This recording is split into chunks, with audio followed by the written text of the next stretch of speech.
All right, it looks like we are live. Let's see what we got here. Andrew. Hey, Andrew, how you doing? Oh, Andrew got a sticker. Thank you, Andrew. Appreciate that. Go check out Andrew's channel. He does repairs out in Arizona, I believe, over by Las Vegas. So check him out. Actually, I sent someone your way, Andrew. I don't know if he contacted you. He's in Arizona. With a, what the heck does he have? I'm trying to think. I'll think of it later, and I'll let you know. Gulf Coast is here. Hello. The links were sent to James and to Gary, so they should be chiming in pretty soon. Marcus, hello. Good evening. Good day. Depending on where you are, right? Good evening, good day, whatever. All right, there's James. All right, James is here. All right. I believe you have the link that I sent you and Gary, Jim, if you have it. All right. So we got half of the guests are here. Okie doke. Yeah, there was a question by one of the viewers in my community page, and I'll be talking about that shortly. Iron Duke, haven't seen you in a while. How are you? Yeah, we haven't done one of these, probably in at least a month or so. What do I call this? This is a generator Q&A, Tommy. I know it's 2 a.m. for you, but it's a generator Q&A. If anyone has any questions for Jim or for Gary, that's why we're here. Jim doesn't get out of work and home until late in the evening, so that's why we do it at this time. Sorry for all the people in the UK, but there's always the replay. Randy's here. Mr. Fan, how are you? Tom is here. How you doing? Some knowledge. Yeah, a few, Dave. A few. We got some good people coming on board. Joe, how you doing? Yeah, like I said, once Gary and Jim join up, we'll start. There was a question about a Honda EM500, I think it was. Jerome Miller put in the chat. He had an EM500 that he got to like 8 or 10 in condition. He wanted to know what it was worth, so we'll talk about that. Schuster a Rooster, hello, how are you? You found another one? Oh, good. Can't wait to see that, Randy. Those that haven't been here before, this is a generator Q&A, so anything regarding gasoline or propane or natural gas powered generators, we've got James Condon, Gary Bernanke, who both do this. Jim does it as a hobby on the side. Gary he actually has a side business where he fixes small engines, generators, things like that. But he also has a little bit more of an electrical background. And if you have any questions for them, feel free to put it in the chat. So we'll see. They'll be here shortly. Orly, good day to you as well. Tommy, could be from the UK. There you go. Yeah, again, apologize to my UK friends. I know it's 2 a.m. over there, but like I said, because of commitments from James and everything, we want to make sure we have them both on. I did talk to Bruce today, who's in Mexico. He's actually out to dinner with a childhood friend. Bruce has a friend that he went to kindergarten with. I believe it was about 60 years ago. And he's vacationing down in Mexico until the end of the month. And he's out tonight with his friend to dinner. He may show up later. I didn't know what time his dinner would be done. But if Bruce is available and he's back in his condo and we're still here, he'll gladly join us. So we'll see what happens.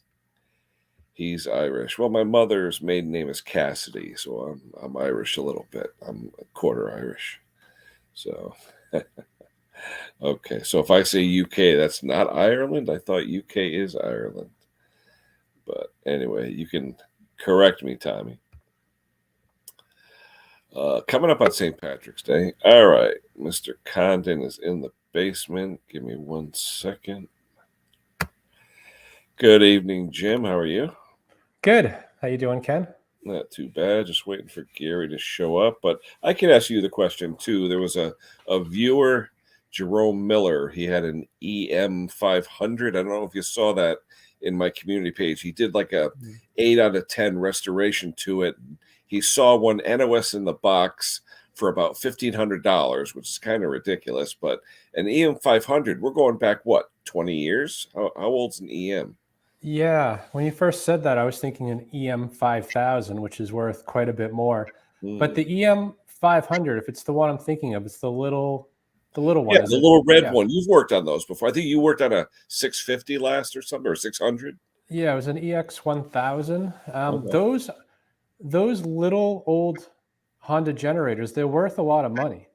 I mean, if they're like that EX1000 I worked on, if it's in good condition, I see people asking $700, $750, and ones that are broken and in bad condition, people are still asking like $250.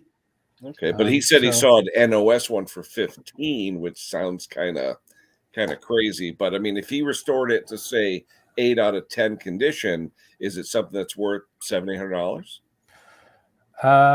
It's on the high end, but people do ask a lot for those. Whether they get it or not, I don't know. Yeah. But for something that's an 8 out of 10 like that, I would say it's $500 or $600 is what people would ask for it. Yeah, just to give them a basis. That's all. Okay. Yeah. Very good. Very good. We got some new Gary? people here today. Actually, my community tab got 160 thumbs up, which I've never had anything like that before. So I guess when I mention the experts here, everybody crawls out of the woodwork. So it was probably off well, that's good to hear. It's probably on my spam bot. Yeah, but I'll send that over to you. Well, we got a question right away. And Gary, good evening. Hey, how are you guys? Good. Hoofhearted says, James, have you ever seen a carburetor have rust in it after running on propane only? Well, you guys could both chime in if any of you have seen that before. It's possible. Go ahead, James. No, you can. I was going to say I haven't worked on many propane generators, and the ones that I have worked on weren't dual fuel; they were propane only. So if there's rust in there, I guess what I'd be wondering is it have anything to do with the fact that the propane is probably pretty cool when it expands and enters that area, and maybe I don't know if it's producing condensation or if it's just exposure to the atmosphere that's doing it. But that does seem odd. Not really. So are we talking about just a propane generator exclusively, or like a dual fuel or a tri-fuel? Just on, I didn't see here. Yeah, we don't. Running on the generator on propane only. Well, so the gasoline is hydroscopic. It's going to attract water in the air, and the carburetor has an outside vent. So even though you're running on propane and say you ran it on gasoline beforehand, there's still that little bit of fuel that's left on the bottom of the carb. If there's ethanol in it, it's going to attract any moisture in the air and it will cause it to rust out. So I would say that's really the only time that you can get that type of situation to happen with the carburetor rusting. If you're just going to run propane only, like I have a 7,000 watt Generac EXL that I converted to tri-fuel, and I stopped using gasoline on it 2011. I just drained the bowl and been running on propane ever since. Yeah, cool. Randy, a friend of my channel, wants to talk about his fans. But if time permits later, Randy will do that. But right now we're doing the general. I saw that the other day, and I wasn't sure what he was talking about. Well, like I said, Randy's been a good fan of my channel for a while. And we'll talk about that's. Wait, what was the comment? Well, for Randy, no, he wants Yeah. to talk. Red fan thing. I Randy know. has. I watched that. Yeah, I watched that. I saw didn't the have a comment. chance I'm to like, watch what it. is that? Yeah, I mean, Randy has a channel where basically he's an HVAC guy. When he wants to test the airflow out of his ductwork, he puts a non-powered fan in there to either pull or push to see what kind of flow he's How getting out of fast? it. Yeah, So, how much CFM? Hey, well, yeah. I could have used his advice the other day because I've just changed out my thermostats in my house, but to the Wi-Fi thermostats, and it had the old 7-day programmable with the batteries, but my controller board down next to the furnace was incompatible. It couldn't handle it, so I had to go and upgrade the board and mess around with it. My wife was like, "Hey, it seems a little bit colder in the house. What's going on?" Well, it turns out that I didn't tighten the wire to one of the servo motors all the way, so it closed, but it didn't open. And I'm like, oh, that's my fault. Sorry. Oh, Iron Duke. Any thoughts, questions on the Champion 10,000? Well, just a quick comment for me on Champion. If you were to ask me 5 years ago about Champion generators, I would have said cheap Chinese junk because you only saw them in like dollar stores and things like that. But lately, Jim, I mean, you've had some comments on Champion and Gary, you as well, about Yeah. the quality and how it's really gotten a little better over the years. Better quality control. I mean, they are imported from China, yes, but they have U.S. operations that actually will, quality check, and they have really good customer support. I have a corporate account with them, so anytime I need to order specific parts from them, I just go and call up the California location. I can even get a technician on the phone if I really needed to. So I haven't had it's been great. On my Bass Guitarist channel, I don't have the video on there. It was actually on my business channel. I worked on one of the 8,000 watt generators that had the remote control where it can actually remote start it. And the guy, was trying to get the engine running when the power was out and it was dark. He connected the battery backwards and blew up all 6 boards in it. So that was a little pricey. Whoops. Yeah. Now, Yeah. one thing, Gary, you had mentioned too that, excuse me, Jim, how in your business, your S&G business and all that, you do a lot of repairs. Is it generator control boards? What's the main thing you do a lot of that you showed me one time? Well, with generators specifically, it's just a lot of the basic stuff that small engine places do. I mean, basic tune-ups, stuff like that. A lot of what James does. Where I get a little bit more advanced is on the control boards that I actually can work on, and that's usually the Briggs and Stratton or the Generac control board sets, where I'm actually taking apart the individual components, testing them. I've picked up maybe a couple hundred of these components before the shortage happened and the prices spiked. So I can rebuild them fairly quickly within about a week's time. And it's usually that early 2000, 2010 era of generator boards that where you see a lot of these generators on the used market that use this board set. And most of the time it's the voltage regulators that have blown up in the end bell. But when they try to connect it, there you get very high voltage, and it turns out it's the main brain board, which I think they're actually reproducing it again, but it's still very costly. I think it's almost $240 for that one board. And you were saying when you repair them, you're a little over half I'm that. a little over. I had to increase my cost a little bit because just the cost of the components now and the shipping has gone up, and the time is about the same. It's just that it's the cost of material really, and really accessibility to it as some transistors and even surface mount resistors, for example. I'm still waiting for 3 weeks to fix. I'm working on another video. I can feel behind my. Oh, there it is. It's another video that I'm doing, but I also do audio work. I'm working on this little pedal power supply for you guys that are into effects pedals for guitars. This hasn't really hit the market yet, but there's little surface mount resistors that are not the right value, and they need to be changed over. Well, still waiting for these little tiny things. 3 weeks, still nothing.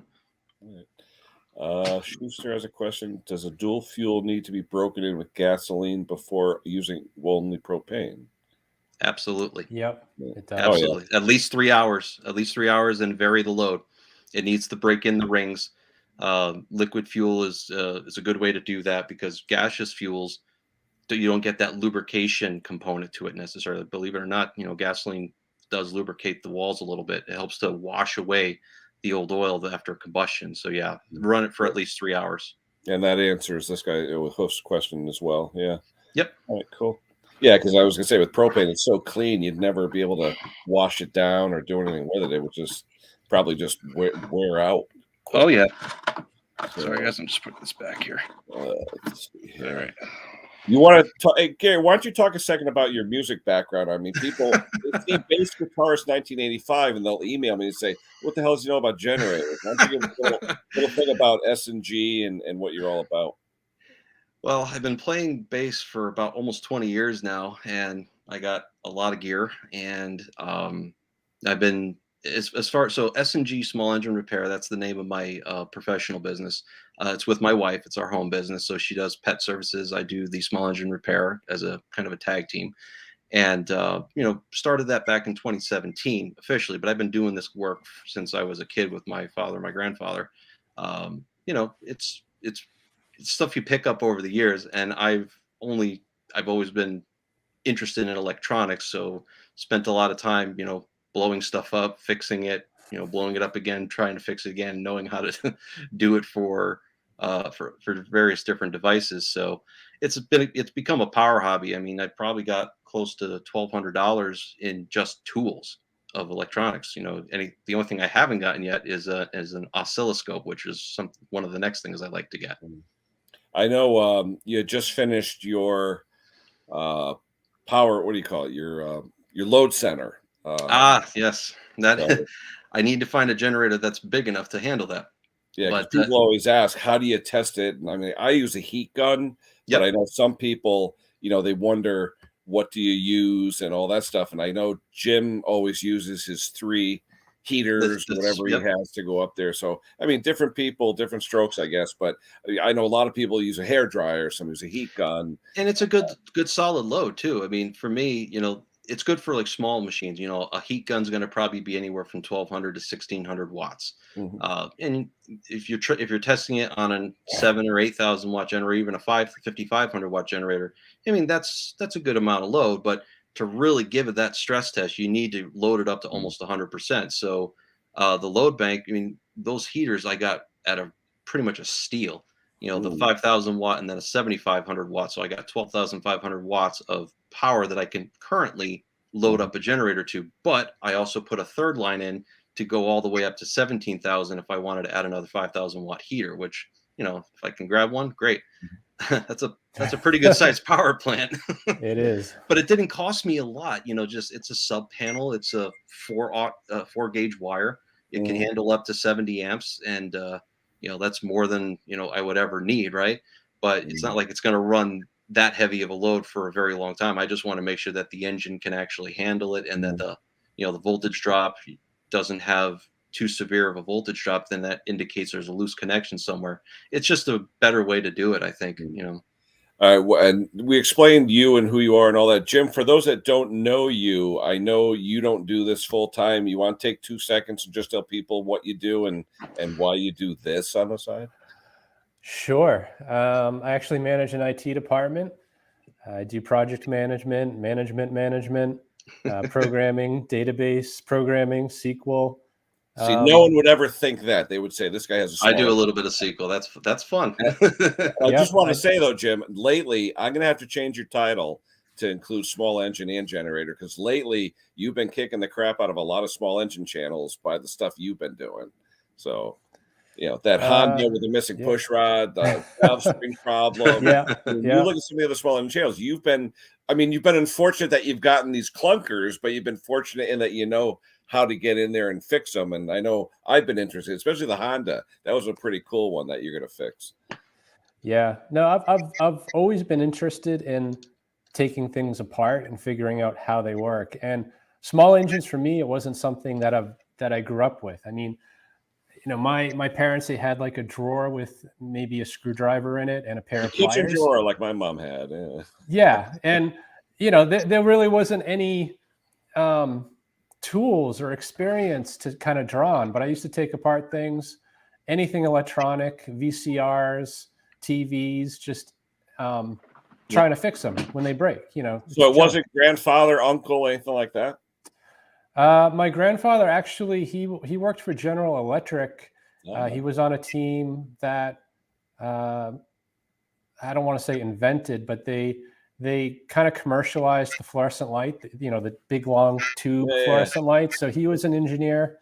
I got a lot of stuff from him, like electronics, like different things he was working on. He would just stick it in our basement for storage, and I'd go through it and check out all the gear and try to figure out what the heck all that stuff So was. it's in the bloodline. There you go. Sure. Yeah. Cool.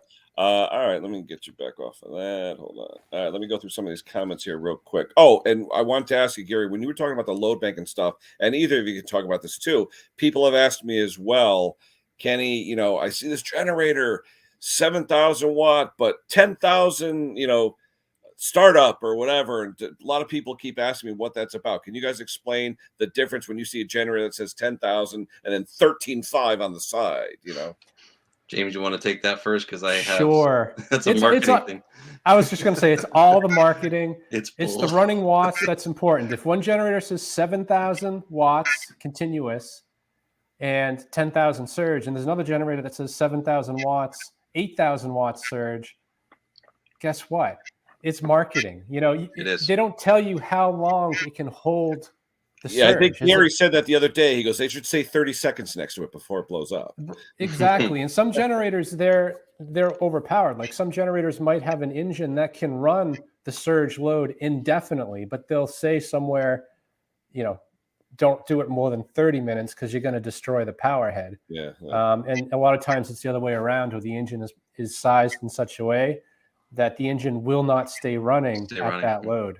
Yeah. Or if it does, it's really slow.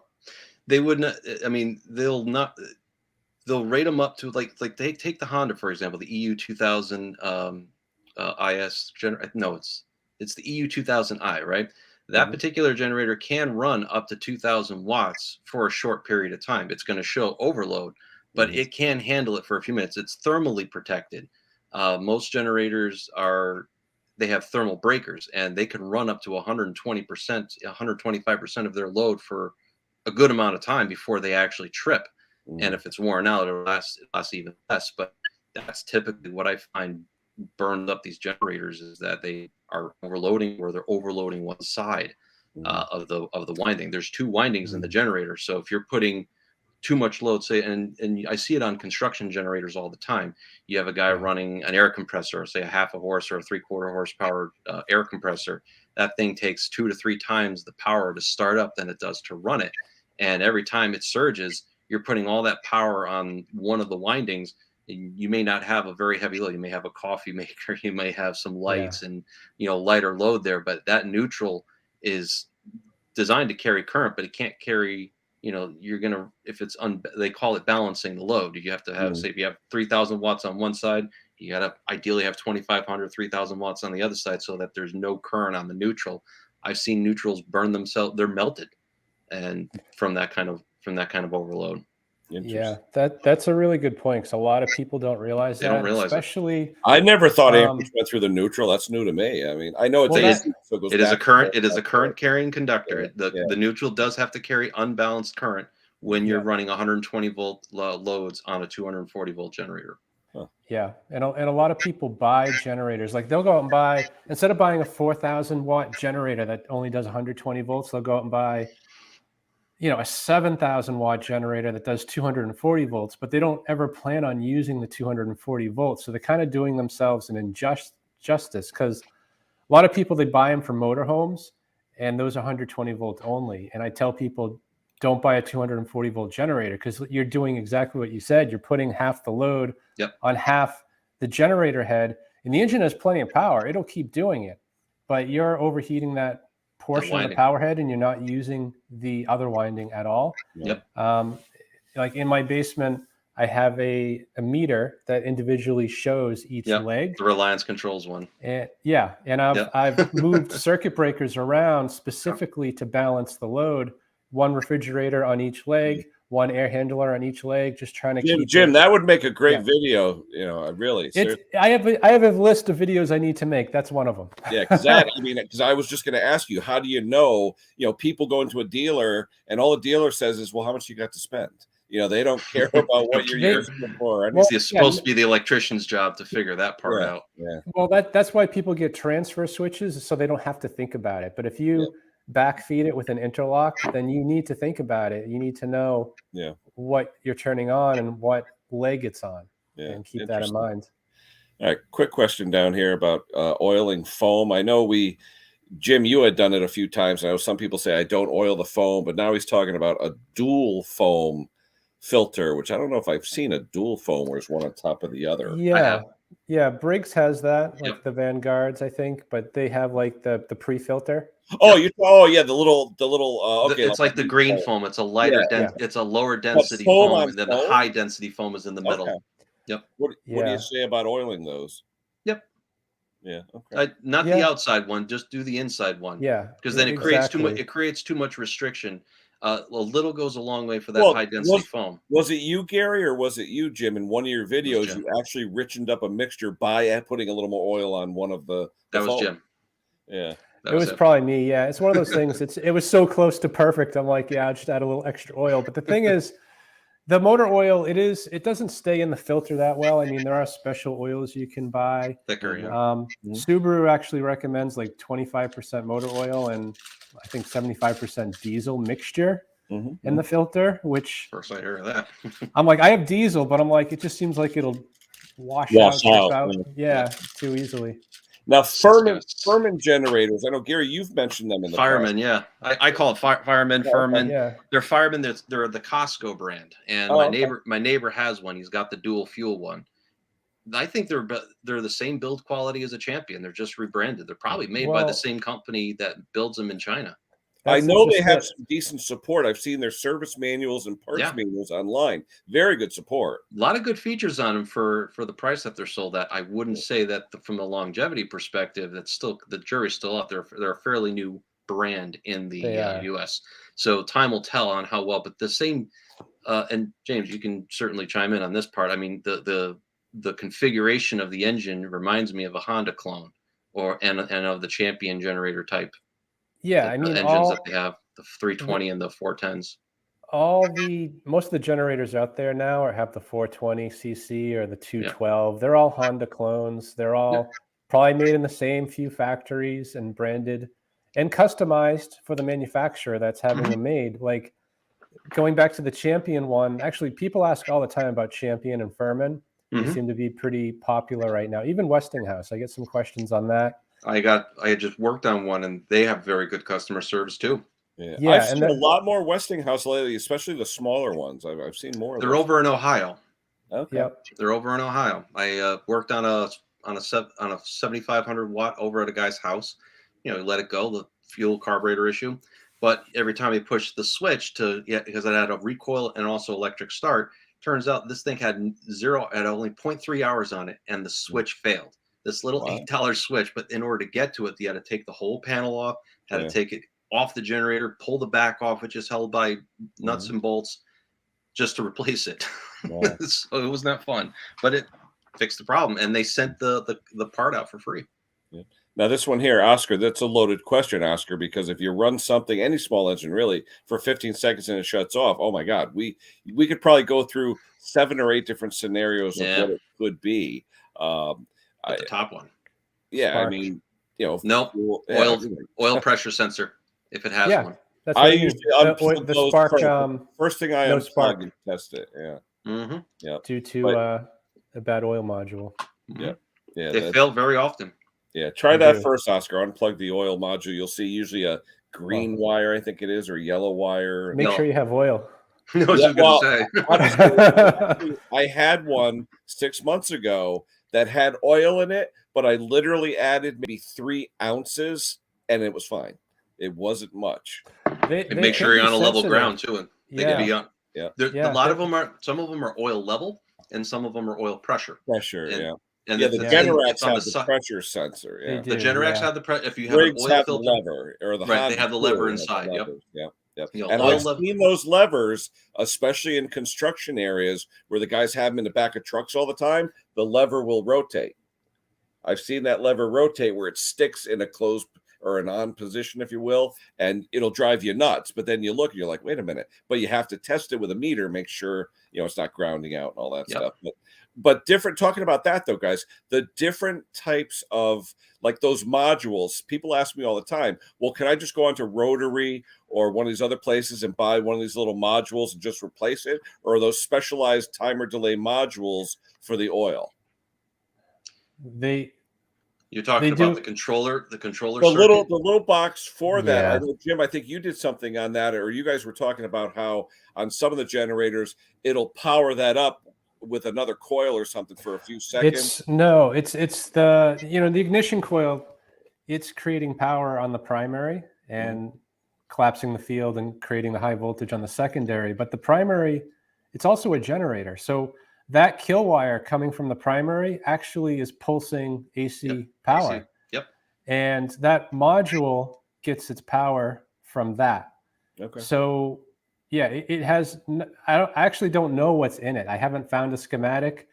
I think Gary, you got to make a video on that, Gary. I have depotted one. So all it is just a diode, a capacitor, and a resistor. And sometimes the more common ones are actually have a little a pre-driver transistor, basically a smaller transistor that turns on the bigger transistor to complete the circuit to ground to kill the ignition. Exactly. It basically, you can adjust the component values to where, the AC is going into one side, it's charging up that capacitor. And once that capacitor is charged up to a sufficient voltage, it'll turn on that that transistor will then go and turn on the bigger transistor and complete the circuit to ground. That's all it is. It's a very simple circuit, but there's very little that can go wrong with it. But if they do fail. It's, inductive kick is what it's called. That's what usually blows components out if they're not properly, capacitors dry out. So it's another problem. Gary, I'm going to put you up here because whenever I show people's comments, I'm cutting off half your body. So that's fine. So here we got, had issue with a generator picked up from one of Jim's subs down here in NC. So that means we blame Jim. Okay. It has a no load idle switch, which seems to work as it should.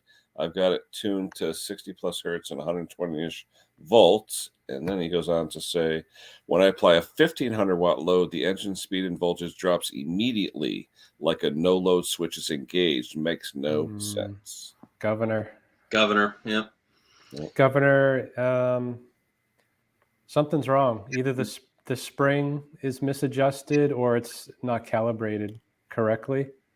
I've picked up generators where people take all the tension off the spring, which pulls the throttle open, and they'll use the idle set screw to set the speed. Like you did on the Honda with the bungee cord.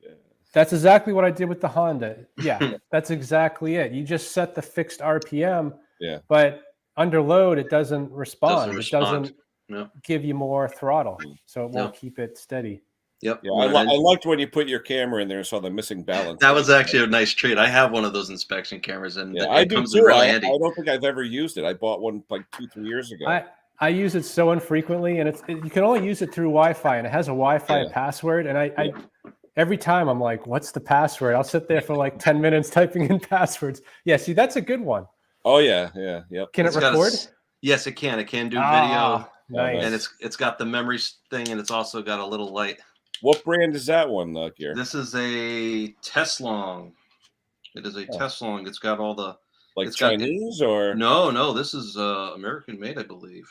So it wasn't a this $30 special. This wasn't cheap. This was like $175. Wow. Yeah, it's a good one. It was one of the. It was even one a case.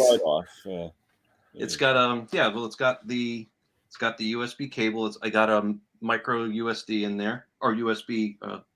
I take it back. Micro SD card. Sorry. There you go. And then it's actually got 2 cameras on it. But fun stuff. I'll Randy's take this asking one. about back feeding using a dryer receptacle. Well, all right, you guys can discuss that. I mean, can you do it? Yeah. Is it safe? No. And it's definitely not safe. And I'll say when you're in the heat of the moment, stumbling around in the dark, frantically trying to get the power back on, you can make a stupid mistake and not shut off the breaker to the street. And your generator should stall or pop some fuses, but for a second, it's going to feed through the transformer backwards. So it's going to turn your 240 volts into the transformer, which will step it up to thousands of volts to some poor guy working on the lines for a second. But I use an interlock, which is basically a legal way to backfeed your box where you can't make a mistake. Yep. And they're cheap. They're not as expensive as people make it out to be. And for the same cost of making a suicide cord, and instead of getting a proper inlet and an interlock kit could be about $100 for your specific panel. And they do make aftermarket ones that are NEC certified. It's, if you're gonna do it right, buy once, cry once. Don't play with safety. Safety is not something you want to mess with. Well, keep it this way: when your house burns down, your insurance company is going to say, "Who installed it?" Mm-hmm. So keep that. I have an interlock and a transfer switch. The transfer switch handles all the lighter loads like lights and whatnot. I have a big battery bank of two boat batteries with a power inverter, so I can run lights and low power stuff or low amperage stuff overnight, so I don't have to run the noisy generator.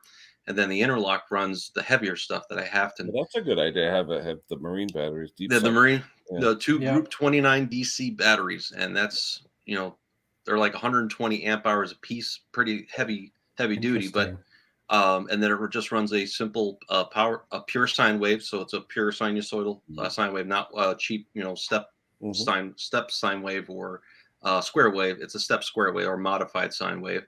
And here's a question above my pay grade. You guys can what can you say about 12,000 watts gens with both 50? James, you I was just talking asked about that. Yeah. You go ahead. You know the answer to this one. For sure. So it actually came up when I was working on building my load bank. So the load bank, I've got it set up to where I can handle up to 70 amps based on the size of the cord.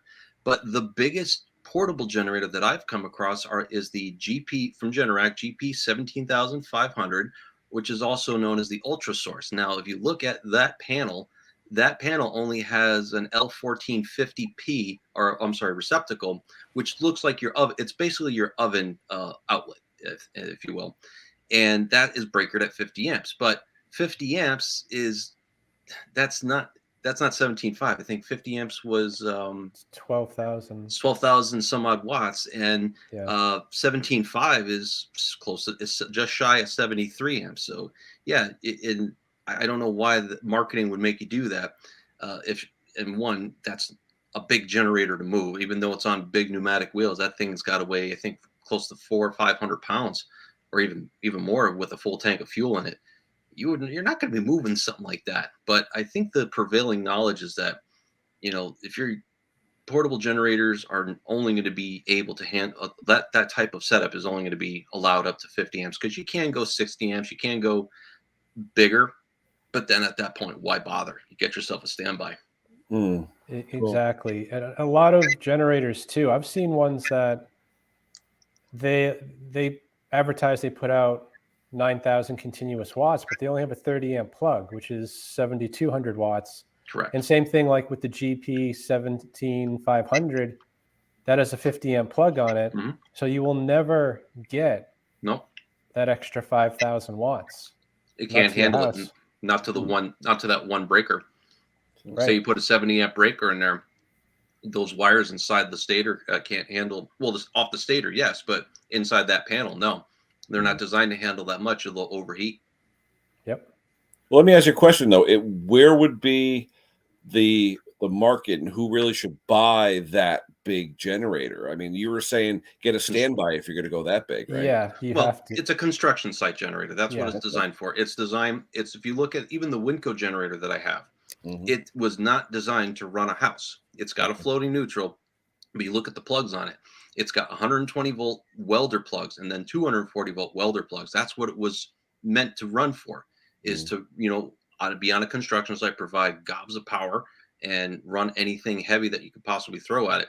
But it was not designed to be set up to, backfeed a house. Jim, it looks like they love your small engine work, and they think you're affecting our channels? I don't think so, Jim. I'm learning a lot from Jim. It's funny because some of the stuff that he's encountered, some of these problems, I'm like, crap, I never encountered that. You know, you get some doozy. You really do. Yeah, lately. I'm lucky. I get all the good. Well, good I mean, ones. you look like You get the problem child. There's a rotator Well- on the intake. There's not supposed to be a rotator on the intake. I mean, a lot of guys don't think that far into it when they do a repair, and that's one good thing about your vids, Jim, where you actually go into the bottom line. Like, hey, I'm going to take this down to the bare bones and tell you exactly what's going on, and we do appreciate that. Yeah, and I mean that's the thing though. A lot of like, if you're working on customer stuff, it's not going to look like this. I mean, this equipment, this snowblower in particular, I mean, someone threw it away. It went through at least one flipper before I got it, you know, and there was a reason why they gave up on it. It was the middle of the winter and they offered me a snowblower. And I'm like, red flags, why are you selling me a snowblower in winter? This is your bread and butter. But I thought it would make a good video if nothing else. Oh, yeah, absolutely. But I enjoy how you go through soup to nuts, every single little thing. And, you know, people just, you know, they say to me, oh, is Jim getting into small engines now? I said, Jim's always been into small engines. It's just that his love is the generators. But once stuff comes his way, you're like me. You like the challenge and you figure, what the hell? Well, yeah. But my weakness was engines. I mean, I was all for, you know, carb cleans or anything electrical. Yep. And then you see a new issue you haven't seen before and you have to learn it and fix it. And eventually, I want to say I've seen it all, but everything I get, it's just like, wow, haven't seen that. Chris, this one here, it's just the three of us on here. This is a Q&A. I do this usually once a month where the only people on panel are the three of us so that we can answer questions, because the other streams I do, the breakfast streams and all that, that's about banter. That's about saying, hey, how you doing? This here, I want questions being able to be answered by the expert. So that's what this is all about. Let's see what else we got here. Oh, they're getting crazy with the pickles again with John Clem. Hey, John, how are you? Yeah, hey, John. Here we go. What do we got here? You know, I know. So, James, that's interesting. You do IT. So, my day job, I do the small engine as a side gig myself, but my day job, I'm actually a logistics and supply chain analyst for a company up in New York, but I remotely work in Connecticut here. That's nice. So you can work out of your home. Yep. I mean, I go up to New York every now and then just to, go up to the facility and whatnot. But for the most part, I'm a remote employee. So that's kind of, if I didn't have that, I would not be able to do the small engine in the way I do it today. Yeah, that's a good point. Because even before, like when COVID hit, I stayed home. Mm-hmm. Everyone stayed home. Yep. And before then, I was making 1 or 2 videos a month, and that was it. Yep. And that's all I could do. And then suddenly I'm home at 5 every day, or, I can take a lunch break or whatever. Like, I just suddenly had so much more time to do this. So I started publishing every week. Yep. And then I went back full time last May. Mm-hmm. And I'm trying to keep the weekly publishing going. It's not as easy as it is. No, not at all. I had a warehouse job, was in the warehouse all the time, and your typical, 8 to 5 type of, sometimes 8 to 6. And, by the time I came home, I'm just like, the hell with it. I'm too tired to do anything. See, I'm jealous. I didn't get one day off at all. I was essential, they called it. Yeah. I mean, and in the logistics supply chain industry, I mean, we were considered essential employees. So even if I wasn't comfortable coming into the warehouse, they said, and this was my previous job, they allow me to work from home when needed. A couple of days a week. But now, I'm not going to go to upstate New York. It's a 5-hour drive one way for me. So, I'll go there a couple times a year, depending on what business needs are. But for the most part, my workstation is back here. So it makes things a lot easier. And doing this kind of stuff virtually, that's why I have all the audio and video gear, so I can, be in those kinds of meetings. This question here, I don't know who wants to answer it. The gas-powered portable welders and things like that. Haven't come across one. Yeah, no. I haven't worked on them. I know people can use them as generators, but they're usually, I think they're probably usually brushless and not super clean. Yep. For a welder, especially if it's like an older style welder where it's just, big transformer. Yep. I don't think you care too much about clean power. No, brushless. It's like cheap brushless. I think we really knock the brushless type generators on here because at the portable level, they're built to a price point. They have very dirty power. They have very if you look at the wave, it's very jagged and messed up on the crest of the wave. It's because it's ringing basically. Think of like ringing on a phone. That's what's basically happening. It's not tight, if you will. I akined it to that. Fine, I want to make sure I say this correctly. The circuit is ringing, and there's no damping. Think of like a truck that doesn't have shocks on its rear axle, so it's going to bounce like crazy because you just have the springs. Those shocks convert it to heat, so it resists the motion. Well, that's basically what's happening with a lot of these portable generators. The spinning rotor is not big enough for the given capacitor that is designed for it, and as a result, if they're not tuned to cancel itself out, so you're getting good clean power, you'd have to load them down pretty significantly to get that ringing to stop to where that waveform is clean enough to run something sensitive. But you usually only find like on the Caterpillars, the big John Deeres. Those are brushless types, because why would you want to go big? If you had a brush type, those things would wear off pretty quickly based on the amount of amperage that they would have to run. So they're good. They're just not good for the portable generator. They're built to a price point. They're cheap. They are. Yeah, all the ones I've tested have that same characteristic you described, and I have one right now. I want to put the oscilloscope on. It's a Kubota brushless, but the design, the schematic of the brushless portion looks more like a textbook brushless design. Yep. I'm wondering if it actually produces better power. I'm curious about the Winco that I got. The Winco's from 1997, and it's got 3 huge capacitors in there. I just bought some new ones. There's still the American ones in there, but from 1997, I can't imagine that those capacitors are going to last much longer. I picked up for $36 3 new ones, but they're all Chinese, and you can get ones that are from Mexico, but I don't know if they're any better. Seems like nothing's made in America these days. Let's see. Here's a Winco question. Oh, okay.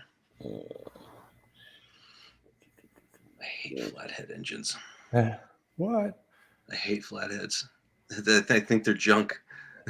They run good when they run good, but the amount of work to get them running again, it's just today's day and age, the throwaway age, it's almost not worth the time to rebuild them. Well, the last one I picked up for Jim, which was an overhead valve, he wanted to sell me a flathead for like $600. And I looked at the guy and I go, "You realize that's like trying to sell me a '56 Buick and a 2012 Buick." And he's like, "What?"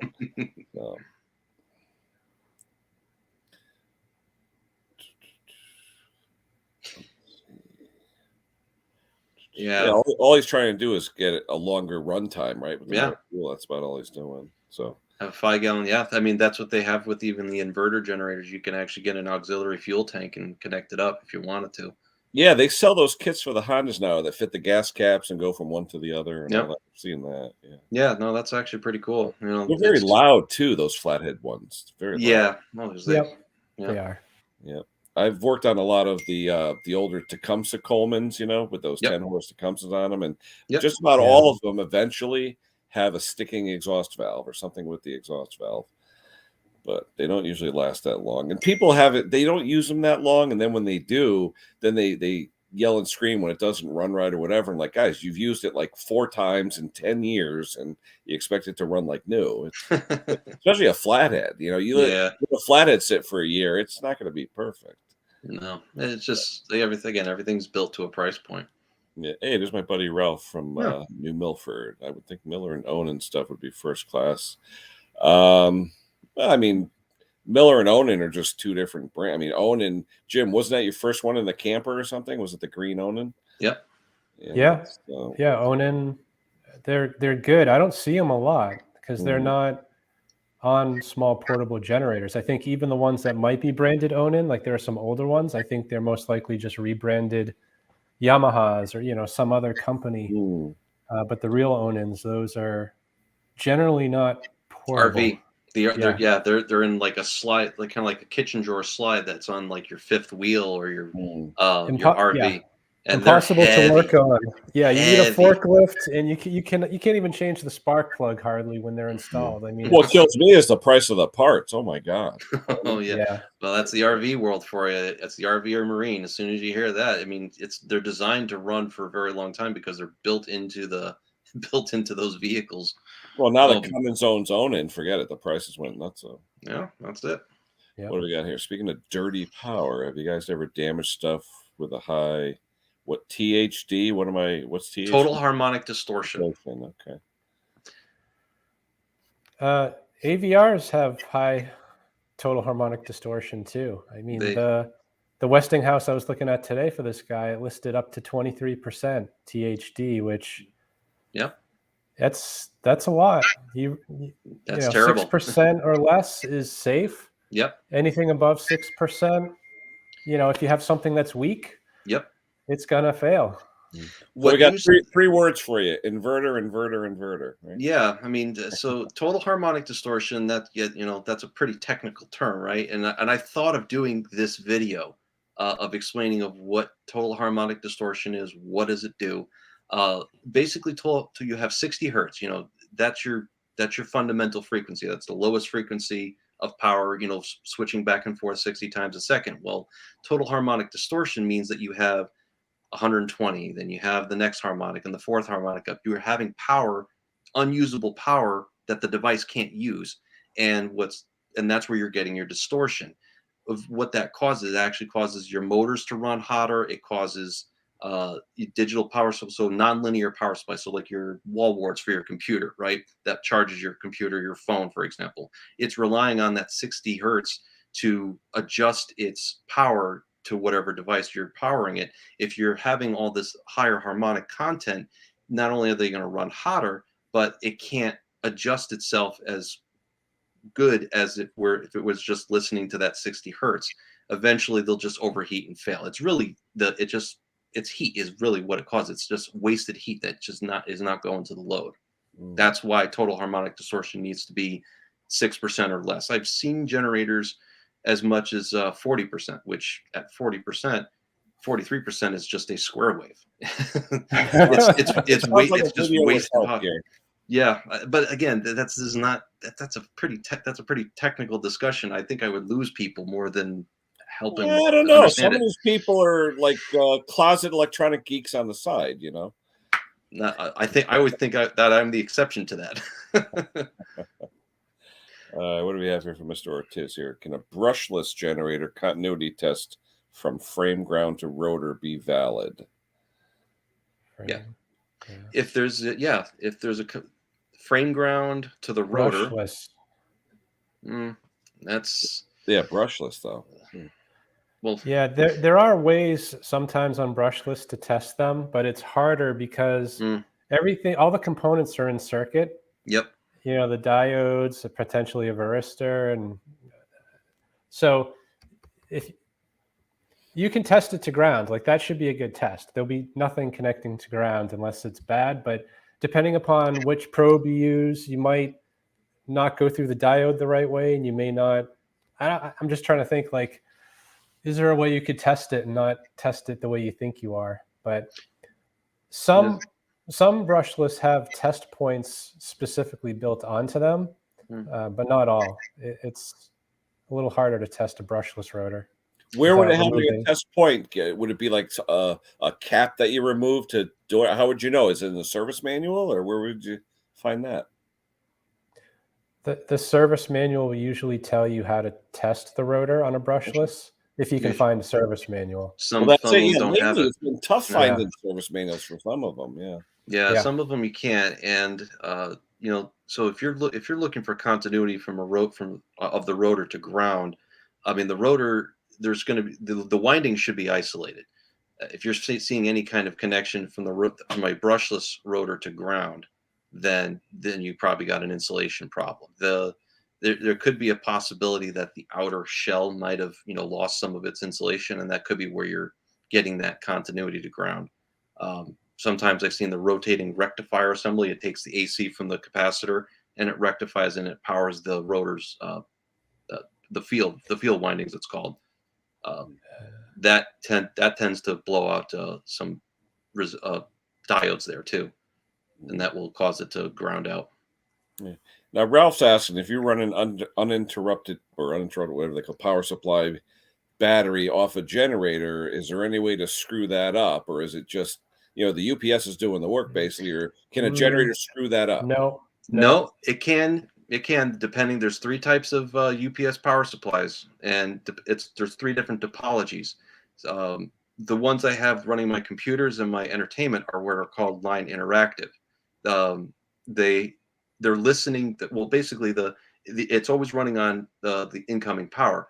But if it senses that there's a drop or a spike in the incoming power, it immediately switches to battery. Or if there's a drop in voltage or a spike in voltage, there's actually a heavy transformer side, and it's got different taps. It steps it down. It's called an autoformer. And that's what's called a line interactive. Then you have the most expensive kind.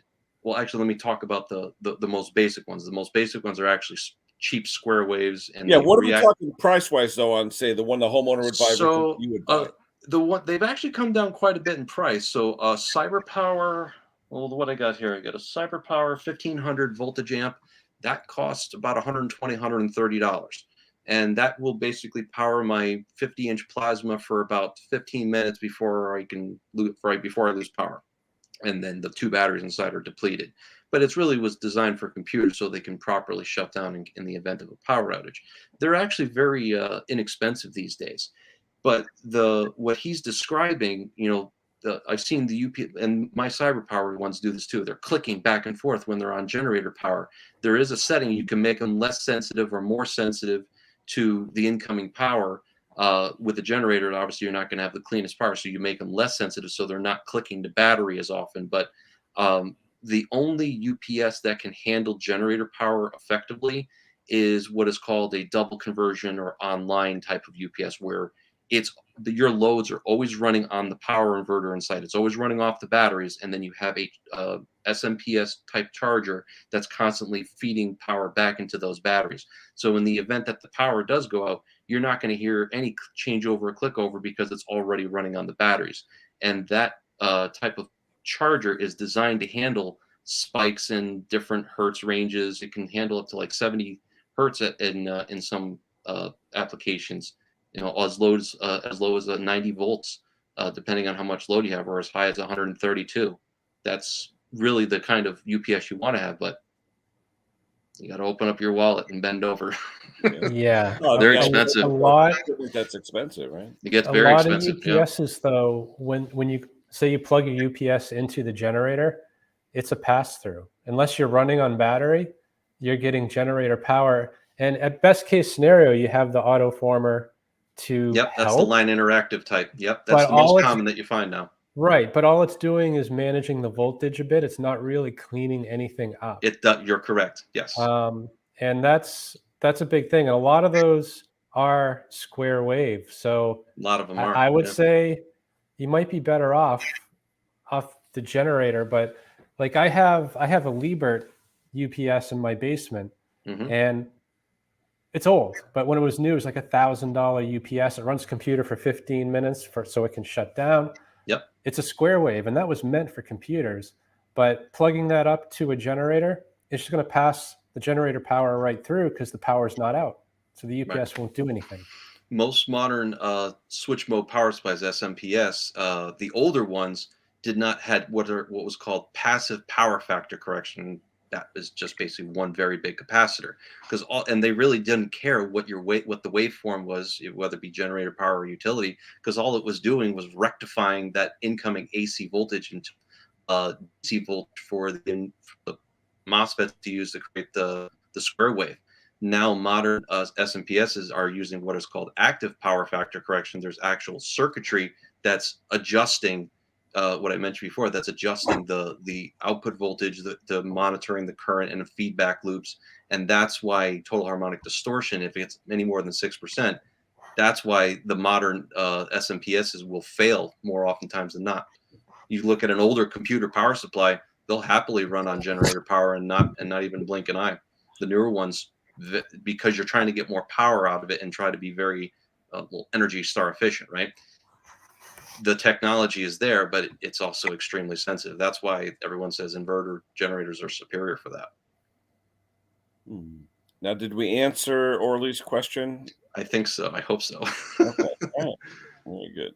JP's talking about flatheads. I like flatheads. I love flatheads. Actually, Kohler K series are my favorite. But I think lately, if my generator, I have a Generac 7500 GP that's got the engine with the bad camshaft that I someday have to just redo. Yeah, I just for me, the newer overhead valves when I'm working on stuff, they're simpler. You don't have to take the valves out to grind them. I mean, it just, to me, it just makes it easier. That's all. Yeah, the valves are a big thing. Big thing. Flatheads. It's such a pain. I did a 5-horse Tecumseh a couple weeks ago. You got to take half the damn thing apart just to take the valves out. Now you need a head gasket. I need the valve cover gaskets. Then you got to have, I have a little grinder to grind the stems. Then you got to go back for it, grinding. It's a nightmare, you know?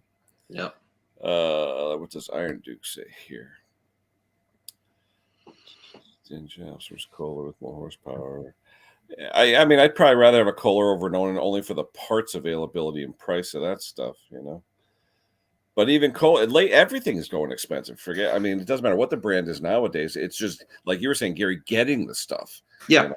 Yeah. It's becoming, and who's really going to go and spend the money and the time to actually go in and fix the engines at the type of market that we're in? And it's kind of a sad testament, in my opinion. I mean, you know, you look at something that costs, say, $600.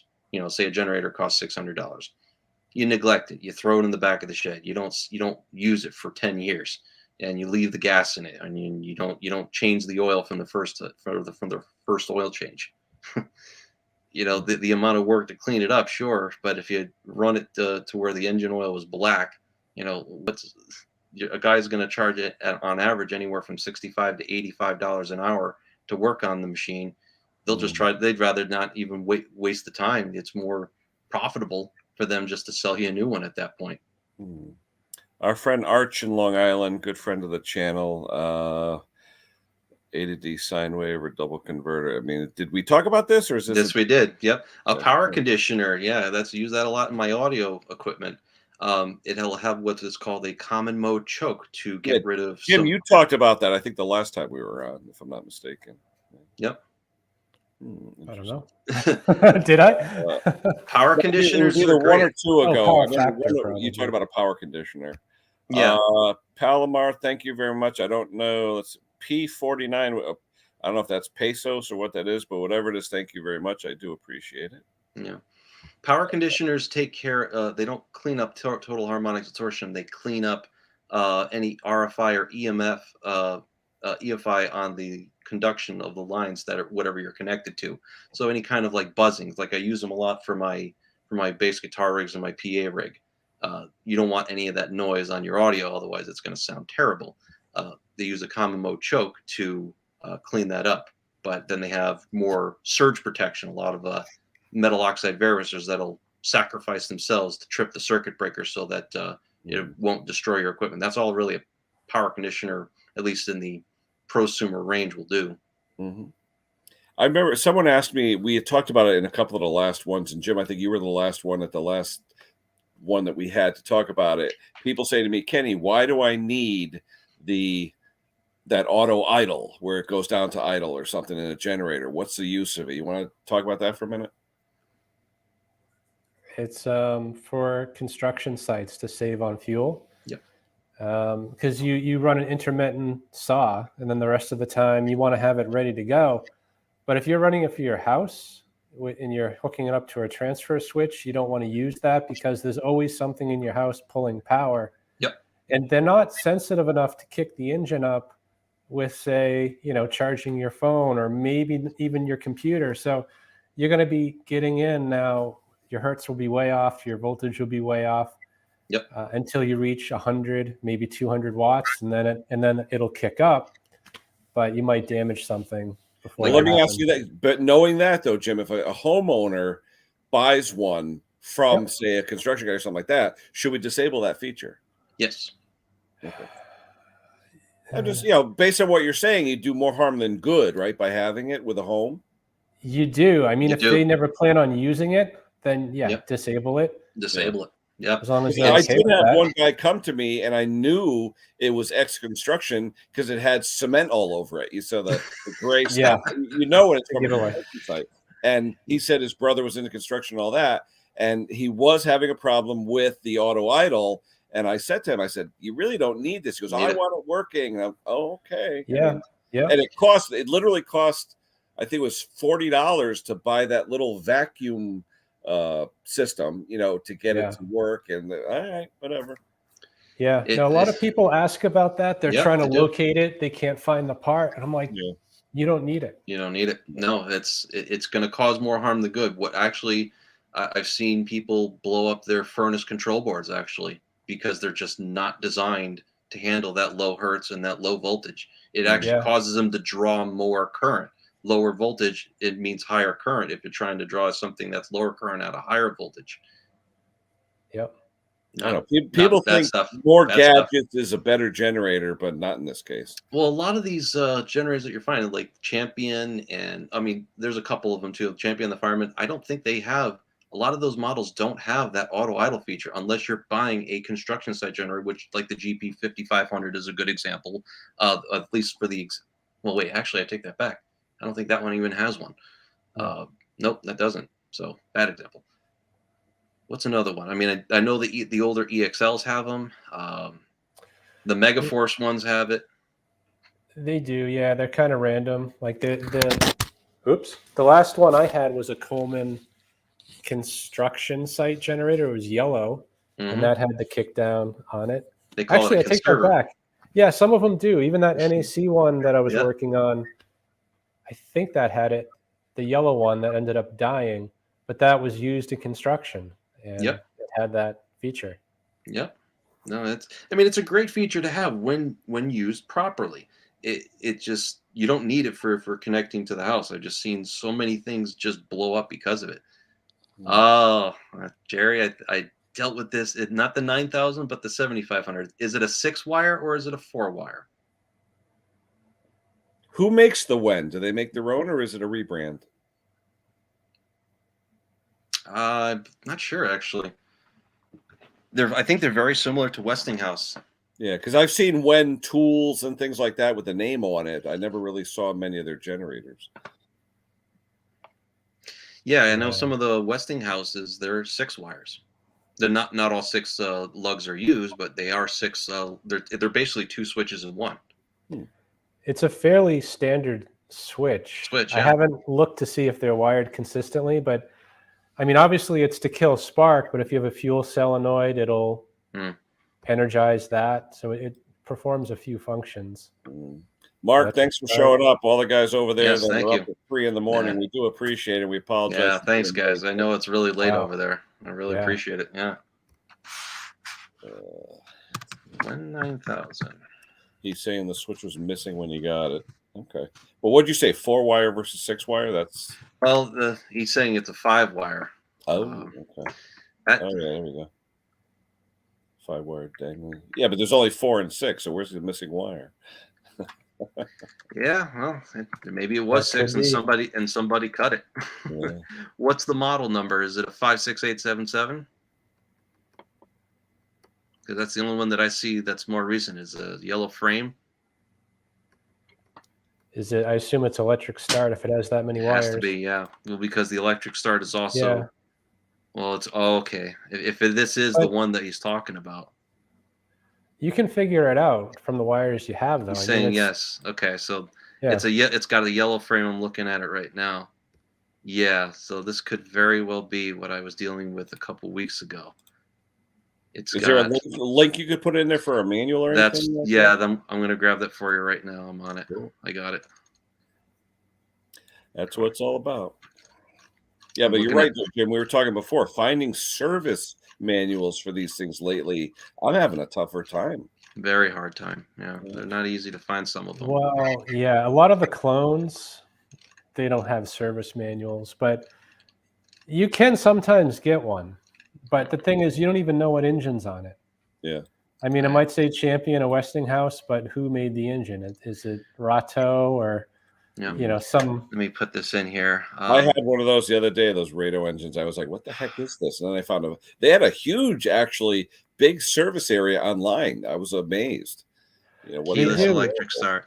If you can just identify who makes the engine, you can find the information, but they don't put the name, they don't put the model, which I think is a crime. They really need to identify what it is you have. Hey, how do I get this? I'm not on YouTube here. You want to share screen, or do you want to just? I mean, it's up to you if you want to, or even. Let me see. I could. I mean, if you want, I could share my screen here. Hold on. Yeah, if you want to do that, I'll put you up. Hold on. Let me share. Let me know when you're good, because I have the schematic up here actually. Good. All right.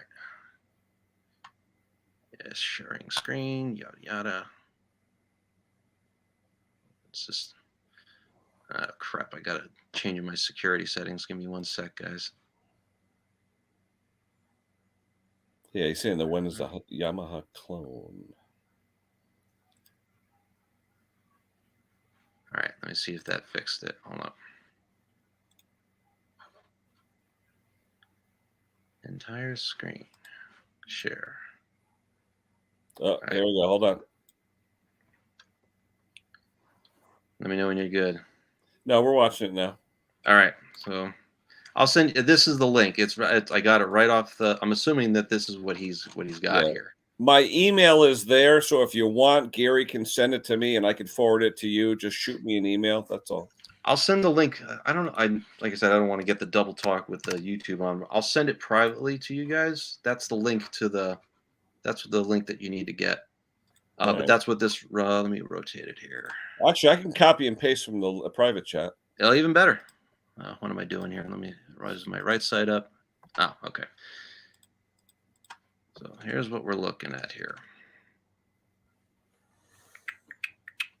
Yeah, it's probably right down there. There it is. 1, 2, 3, 4, 5, 6. So there probably is. Yeah, 1, 2, 3, 4, 5, 6. Yeah, it's supposed to be 6, but it only uses. It does use them all. There's the link there, so you could click on that link. Yep. No, this will definitely get you what you need, but I don't know if they have an exploded view. Yeah, this is the switch right here. Yeah, cool. But yeah, I mean, this is. I don't think they're actually labeled as such, but this would take a little time to kind of decipher looking at the switch. I had to do this exact thing for that Westinghouse generator a few weeks ago, but having the schematic really does help. So this will help you. This will help you for sure. Very good. All right, thanks, Gary. Yeah. All right. There's the link right there. So click on that and you'll get you there. Very good. That's what it's all about. That's it. Sometimes it's just looking for the right, knowing what to look for and finding the right place. Oh yeah. Let's see. Any thoughts on portable generators have an EVAP system like a car? I mean, I've seen a few. Jim, were you talking? Who was talking about the other day with the hose, where it's leaking fuel all over the place or something? Yeah, I don't think that was me. I've had ones with charcoal canisters. You know, the ventless. Oh, Kohler's got charcoal canister on the valve covers. Yeah. Yeah, and it's at least most of the systems I see just run the line right into the airbox. Mm-hmm. And to be honest, it does nothing because the generator is off 99.9999% of the time. So it's just acting as a regular vent most of the time. Yep. Is it hurting anything? Probably not. No. But, you know, anytime that line breaks, I always fix it because I'm recording a video on it. But I'm like, this is kind of stupid because it doesn't really do anything. Hey, how are we doing on time, guys? We're at an hour and 13 minutes. How are we doing? I got to call it at 10:30, but I got a little time here. So we'll do another 15 minutes or so. Yeah, definitely. But the EVAP canisters are on the Westinghouse generators. The 7500 one that I did a couple weeks ago had one, and it's more for emissions because the portable, single cylinder engines don't really have any kind of emissions control. That's kind of something new. Cool. Yeah, and is that California driven? And if so, I'm wondering what's going to happen in 20 28 when they banned small And engines. small Does that engines. mean I thought it was no one's gonna 2024. Well, I if thought it was Gavin Newsom 2028, has but anything yeah, to say about it, yeah, I don't know. But yeah, it's coming whenever. that's crazy. Mm-hmm. Yeah, the WGen especially 7500. Let's see. How's gas over there, Jim? It hit $4 here. yeah, it depends on where you go, but it's probably I think 420, 430. Crazy. New York's a little more tax on the. Well, on it's the funny. gas. We're with Fairfield County here. I could just go to Milford, 2 towns over, and it's 45 cents cheaper. Yeah. Wow. Yeah, New Haven County versus Fairfield County. It's crazy. Yeah, 2024. That's what I thought, Pete. July. Okay, that's But- coming up. Be a lot of Yes. generators for sale in California. Oh, I'm telling Oh you. yeah. Hey, can I share my screen one more time? Hold on. Go ahead. Good night, John. Have a good one. Hey, good luck on your cruise tomorrow, John. Have a good time, buddy. All right, They're let me- talking about the EVAP canister. This is the exact machine that I worked on. There's the EVAP canister right there. What was that, Yamaha engine? No, it looks. No, It's that's definitely it. that's a clone. Honda. Honda Uh-huh. clone. You can tell. Yeah. Yep. Oh, yeah, that valve cover. The valve cover. That's very similar to the Champion ones too. Yep. But yeah. Yeah, Wow. even got some Briggs with Honda clones. Interesting. What else we got here? Oh, that's cheap there, Jerry. I want gas at your place. I got to go get gas tomorrow and hope that I don't get. Take it easy, Ron. Hope I don't pay over $4 a gallon. Yeah, so no one will pay attention to the band. The landscapers, oh, well, that's going to be the biggest thing, the landscapers. Well, even around our area, too, they're trying to ban, noise pollution on the weekend, saying you can't run. And I could see noise pollution, not running something before 9 a.m. on a Sunday. Yeah, But I can't see banning the equipment. That's when most people are home and can cut their lawn or power wash their driveway. I mean, you can't Crazy. do that. Oh, boy. Yeah, I was hoping Mr. Bruce Pender would show up, but we'll see. He's out to dinner with his 60 years past kindergarten playmate. Wow. Uh-oh, we got a troll. We'll have to delete that. He must have come from my channel. I'm telling you. Right. The guy signed up for a new account today and started spamming again. So, except now he's hitting other videos, like the video I released yesterday. Finally, at this afternoon, they signed up for a new YouTube account and just started telling everyone on that video, call this number. So I've been disabling commenting now on 5 videos. Yeah. Sometimes just giving away stuff is just not worth the trouble. Yep. Could have sold it on eBay, made a few bucks. What's this saying? Will California allow just ban? Well, they're saying banning new sales. I mean, you're not going to take all the stuff that existed since 1972 or something. That stuff will still be out there. So fixing the stuff will be bigger and better than ever. It's just that the dealers, I feel bad for them because they're going to have to all go electric if they want to make any sales on certain things. So, and a lot of them are. My dealer, he's starting to stock a lot of electric stuff. So I would be surprised too if you didn't hear about people sneaking in truckloads of equipment. Oh yeah, absolutely. Yeah. Absolutely. I mean, electric, that's just the way to go. But I mean, something is burning to get that electricity in those batteries. So I don't know what the difference would be. Let's see. Oh, the capacity too, I think, is the big issue. Like even a generator, if you have a power station, at most you're going to get a few thousand watts out of it if it's a good one. Heavy. And then that's it. Yeah. Heavy. And then that's it. No, it's not.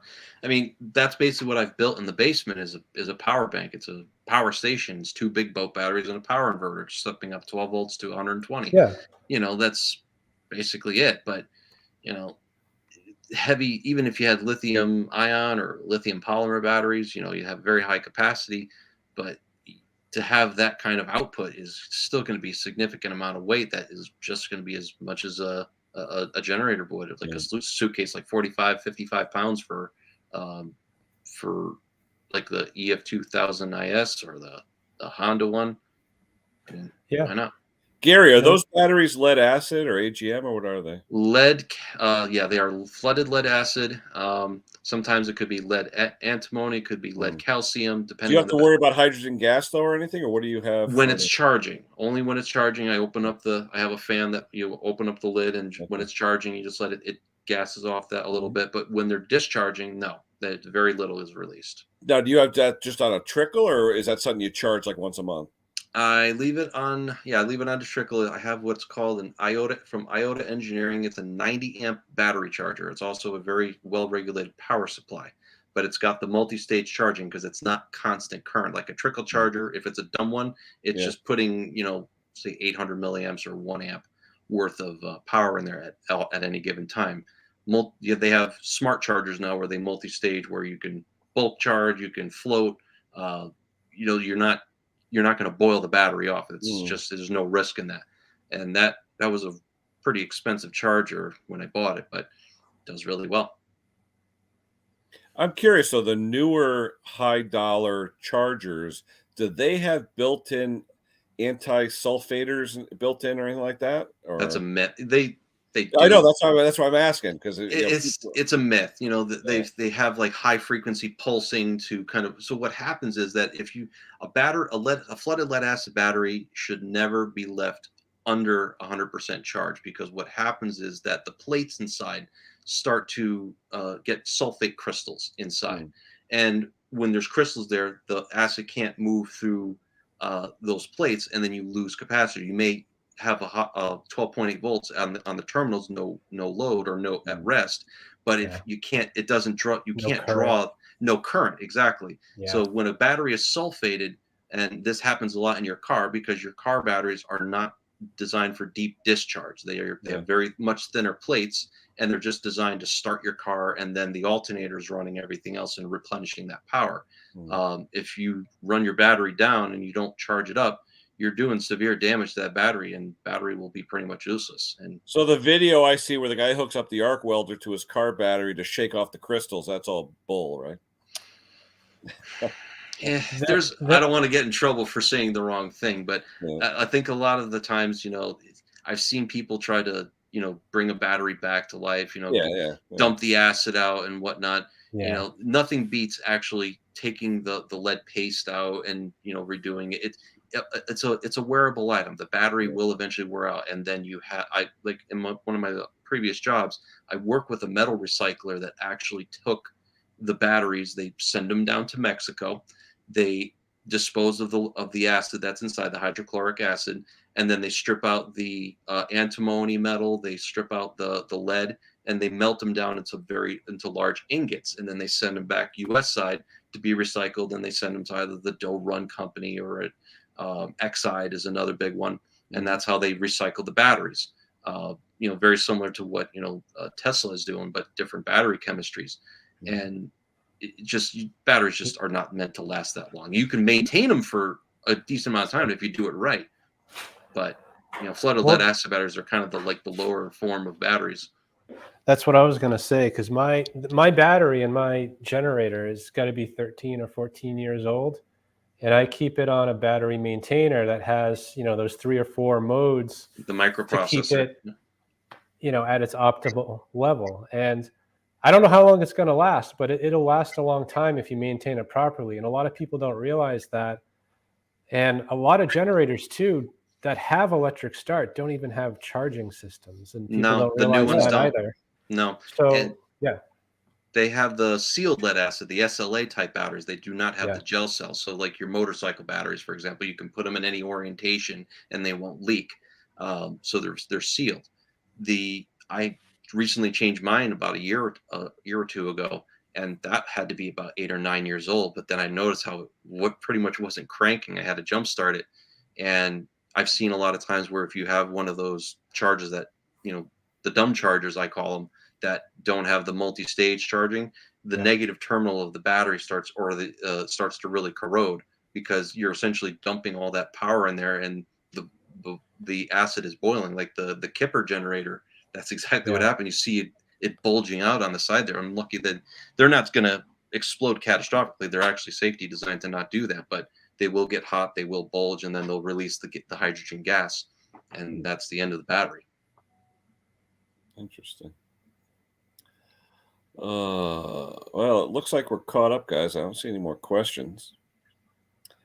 But we've been on for about an hour and 25. No, we can end it here. I think we've answered a lot of questions. I do appreciate you guys coming. Don't forget, tomorrow, Mick's got the copycat videos and a premiere going on at 12:30 Eastern time. 16 of us crazy guys copied other people. I actually copied Lawnmower Lady. Oh, nice. Yeah, I subscribed to her the last time I saw it. We had a fun time doing it. So anyone out there, if you want to see some fun stuff, you'll see a lot of the small engine guys, 16 of us, copied one another. We all got Mick picked who copied who, and we ended up. I got Lawnmower Lady, she got me, and it's going to be actual fun. It's about an hour video that Mick did of all of our entrants, and he's going to pick the best one, and it should be fun. But that's 12:30 Eastern time tomorrow, and then Mick will be on because Phil's not going to be on tomorrow, so he'll be on at 1:30 with his normal weekly stream. But I just want to say thank you, Gary. Thank you, Jim. Everybody out there in the chat. It was a great one. I think we had a lot of questions answered this time. I just wish I was taking notes because I got to go back. There's a lot of stuff you guys talked about. No, really, there's a lot of stuff I really want to write down because I'm not going to remember half of it. But anyway, thanks to everybody here. Appreciate it. Definitely you guys too. And we'll see everybody soon. Take care, everybody. Take care.